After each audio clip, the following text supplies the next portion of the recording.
आपने फिल्मों में देखा होगा कि चाहे बिहार हो चाहे उत्तर प्रदेश हो, बिना तमच्चे के बात नहीं होती है। अगर कोई छोटा सा गाना भी फिल्माया जाता है तो उसमें यूं ही 10-20 गोलियां तो हवा में उड़ा ही दी जाती हैं। आज की जो कहानी मैं सुनाने जा रही हूँ आपको, यह बिहार की है। बिहार के दबंग व्यक्ति अपने छोटे भाई को कुछ कारोबार करवाना चाहता था, कंस्ट्रक्शन का कारोबार, रोड़ी, सीमेंट, बदरकोट, इस तरह का कुछ कारोबार करवाना चाहता था। और पड़ोसियों का इस बात से ऐतराज हो जाता है और फिर गोलियां चलनी शुरू हो जाती हैं। और यहाँ पर 1-2 गोलियां नहीं चलती हैं बल्कि गोलियां चलती हैं 25, और 25 गोलियां चलने पर यहाँ पर 1-2 मर्डर नहीं होते हैं, यहाँ पर कुल कत्ल होते हैं 4। और इसमें जो 5वां व्यक्ति था वह जिंदगी और मौत की जंग लड़ रहा था, और यह सभी लोग एक ही परिवार के थे। आखिरकार इस घटना के बारे में लोगों को पता चलता है तो लोगों को यकीन नहीं होता है कि हम 21वीं सदी में जी रहे हैं, जहां बात सिर्फ तरक्की की होती है, जहां बात सिर्फ साइंस की होती है, वहां आज भी बात कट्टे और तमच्चे की होती है। आज की इस कहानी को सुनने के बाद आप भी सोचने पर मजबूर हो जाएंगे। नमस्कार, राधे राधे, जय श्री कृष्ण। मैं पूजा आज जो आपको सच्ची घटना सुनाने जा रही हूँ, यह घटना है बिहार का एक जिला है बक्सर।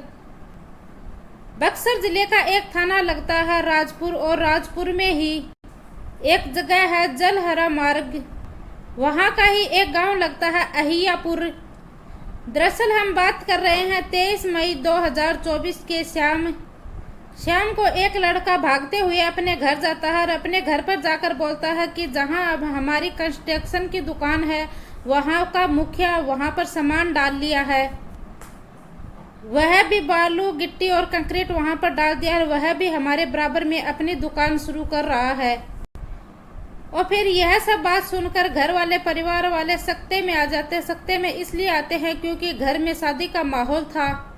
और आज के सलाह मशूरा में बात करते हैं तो लोग यही सोचते हैं कि बात को बातों में ही समझा जाए तो ठीक है। वह लोग वहां जाते हैं, कहते हैं कि चलो हम लोग एक बार चल के वहां बात तो कर ले, कहीं वो कब्जा न कर ले, वहां पर काम हमारी बातों से ही सुलझ जाएगा। और हमारी दुकान तो कई लंबे टाइम से वहां चल रही है। ऐसे में शादी का घर पर माहौल था और कुछ मुख्य आदमी होते हैं वह वहां पर जाते हैं बात करने के लिए। और एक तो वहां पर जाने के बाद, एक तो वहां पर पहले से कंक्रीट की दुकान चल रही थी, पुरानी थी, और एक वहां पर नई दुकान खुली थी। और वह जाकर आपस में बातें शुरू करते हैं कि हमारे घर में भी शादी है और आपको भी कहीं खाने का चक्कर न लगाना पड़े, इसीलिए हम इस सारे मामले को आपस में बात कर कर ही निपटा लेते हैं। और वह जिसके घर में शादी थी वह लोग कहते हैं कि हम आज बात नहीं करेंगे, अगर हम आज बात करेंगे तो हमारे घर में शादी में कोई उत्पीड़न जरूर आ जाएगी। आज हम ऐसा करते हैं कि आज हम घर पर वापस चलेंगे और फिर कभी बात करेंगे।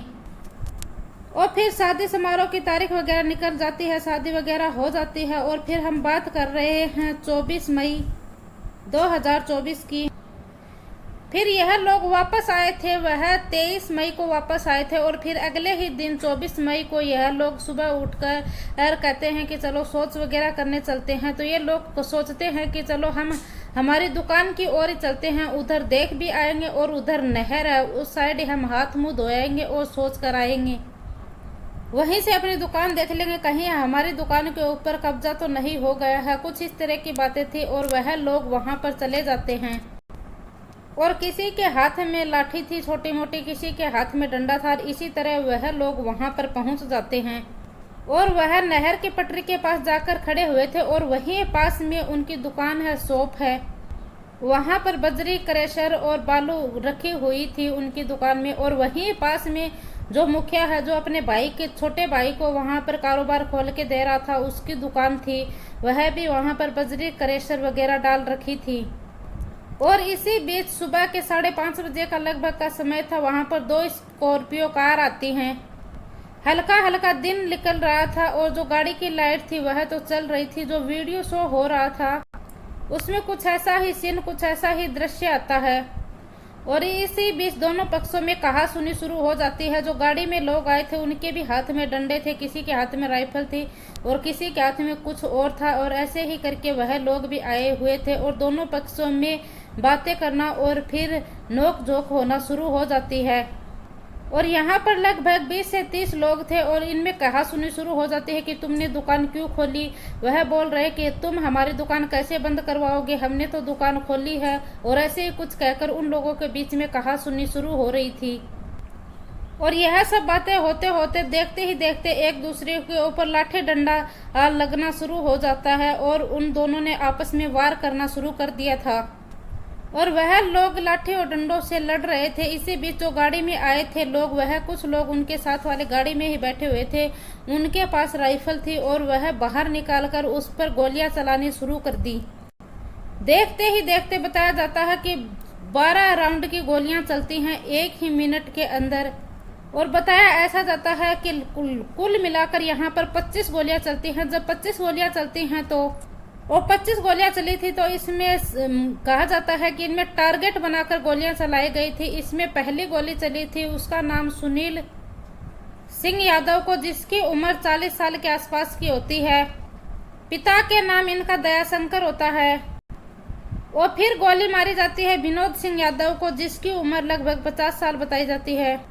उसके पिता का नाम बबन होता है। और तीसरी गोली मारी जाती है वह वीरेंद्र सिंह यादव होता है और उसके पिता का नाम काशीराम यादव होता है और इसकी उम्र लगभग 35 साल बताई जाती है। इस तरह मंटू यादव और पूजन यादव, इस तरह एक ही परिवार के 5 लोगों को गोली मार दी जाती है। और यहाँ गोलियों की आवाज आसपास के गांव तक पहुंच जाती है। सुबह वक्त था और एकदम शांत इलाका था, कोई हंगामा नहीं, कोई आवाज नहीं थी और हंगामा सिर्फ इसी जगह पर हो रहा था। अय्यापुर की उस दुकान के ऊपर ही हंगामा था जिस दुकान को खोलने के लिए एक दिन पहले ही छोटा मोटा झगड़ा हुआ था। और दूसरे दिन यह लोग अपनी दुकान के आसपास गए तो वहां पर जो दबंग व्यक्ति अपने छोटे भाई को दुकान खोलकर दे रहा था, वह अपने कुछ आदमियों के साथ वहां पर पहुंच जाता है और उन लोगों के ऊपर हमला कर देता है। और इसी तरह उनके ऊपर ताबड़तोड़ गोलियां चलाई जाती हैं तो एक ही परिवार के 5 लोगों को निशाना बना दिया जाता है। जब चीख और पुकार और अपने के बचाव की आवाज आती है तो जो यह अपराधी लोग होते हैं यह बीच बचाव कर कर यहाँ से भाग जाते हैं और फरार हो जाते हैं।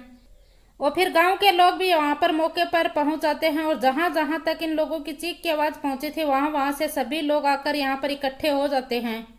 फिर लोगों ने मौके पर देखा तो लोगों ने बताया कि जो सुनील सिंह यादव था इसकी घटना पर मौके पर ही मौत हो गई थी और साथ ही जो विनोद सिंह यादव था यह भी मौके पर ही मर चुका था।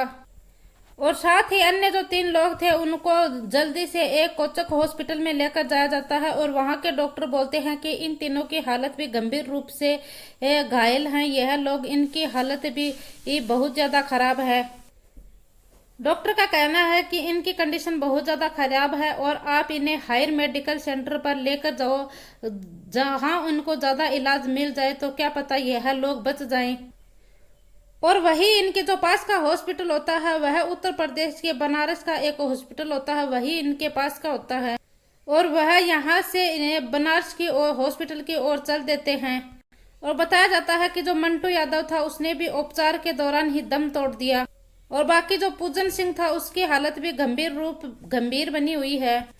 और देखते ही देखते एक साथ एक परिवार के 4 लोगों की हत्या हो जाती है, मौत हो जाता है और घर में मातम छा जाता है। और जो 5वां व्यक्ति है वह जिंदगी और मौत की जंग के बीच में लड़ रहा था। और फिर यह वीडियो इसलिए वायरल होती है क्योंकि जो व्यक्ति मरे थे वह उनके घर वाले परिवार वाले ये सोच रहे थे कि ये हम पुलिस के पास जाएंगे तो पुलिस यह वीडियो प्रूफ मांगेगी तो हम क्यों ना वीडियो बना लें। और वह वीडियो इसलिए बना रहे थे कि देख लो आपने हमारे ऊपर वार किया या हमारे साथ कुछ भी किया तो हम यह वीडियो ऊपर प्रशासनिक अधिकारियों को दिखाएंगे, उच्च अधिकारियों को दिखाएंगे। लेकिन जो मारने लोग आए थे उनको जरा भी अंदाज नहीं था कि वीडियो का कोई डर था, कोई खौफ था, ऐसा कुछ भी नहीं था। और फिर आखिरकार यहाँ 4 लोगों की मौत हो जाती है और 5वां लोग जिंदगी और मौत की जंग लड़ रहा था। और यह कहानी सोशल मीडिया पर बहुत तेजी से वायरल हो जाती है। और फिर साथ ही वह वीडियो भी दिखाया जाता है जिस वीडियो में 1 मिनट में 12 गोलियां चलाई जाती हैं। और फिर वहां पर 4 थानों की पुलिस वहां पर पहुंच जाती है वहां पे मौका मुआवना करने के लिए, और कोई बड़ी वारदात ना हो जाए। हालांकि इससे बड़ी वारदात क्या होगी कि जब एक ही परिवार के 4 लोगों की मौत हो गई और एक व्यक्ति वह मौत और जिंदगी और मौत के खौफ से लड़ रहा है। और फिर यहाँ पर एसपी डीएसपी और लोग वहाँ पर मौजूद होते हैं और वह लोग गांव का राउंड करते हैं और उन अपराधियों को पकड़ने की कोशिश कर रहे थे जिन्होंने यह गोलियां चलाई थी। और इनमें व्यक्तियों का नाम बताया जाता है जिसने गोलियां चलाई थी। इसमें एक का नाम था संतोष और एक का मनोज मुखिया था, और यह मनोज मुखिया ही अपने छोटे भाई संतोष को दुकान खुलाकर दे रहा था। और इस संतोष या मनोज ने किसने यह सब किया था या किसी से इन्होंने करवाया था, इन सब का पता पुलिस लगा रही थी। फिर पुलिस इनके घर में पहुंचती है तो घर में कोई भी सदस्य नहीं मिलता है और घर में मौका देखकर सभी सदस्य घर से भाग जाते हैं।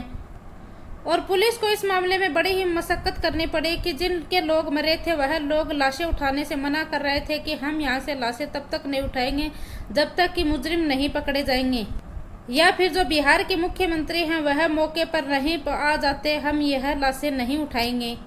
एसपी डीएसपी और इनके साथ डीएम और उच्च अधिकारी पहुंच जाते हैं और फिर यह घर वाले मान जाते हैं और फिर डेड बॉडी को पोस्टमार्टम के लिए किया जाता है। और एक के बाद 2, उसके बाद 3 और 4, यहाँ पर 4 लाशों का पोस्टमार्टम किया जाता है। आखिरकार फिर पुलिस ने इन अपराधियों को पकड़ने की कोशिश की। इनका पता चला कि जिन लोगों ने यह गोलियां चलाई थी वह लोग दबंग प्रवृत्ति के हैं और ऐसा कोई अपराध नहीं जो इन लोगों ने किया नहीं हो, छीनती का हो चाहे नशे का हो और कोई भी कारोबार हो वह ये करते हैं। यह पुलिस की जांच का विषय है कि वह लोग क्या क्या करते हैं।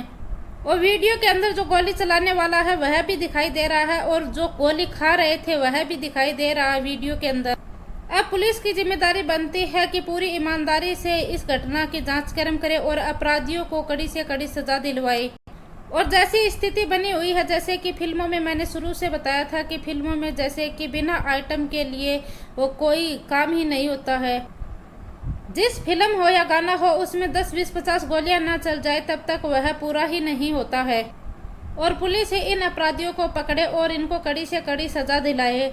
और इस कहानी और इस घटना को बताने का और सुनाने का उद्देश्य किसी को दिल को ठेस पहुंचाना नहीं है, किसी को परेशान करना नहीं है, बल्कि आपको जागरूक करना है, आपको सचेत रहना है। और ऐसे ही और वीडियो देखने के लिए हमारे चैनल को सब्सक्राइब करें। वीडियो पसंद आए तो वीडियो को लाइक करें ताकि हमारा भी हौसला बना रहे और हम और नया वीडियो लेकर आए। जय हिंद, जय भारत।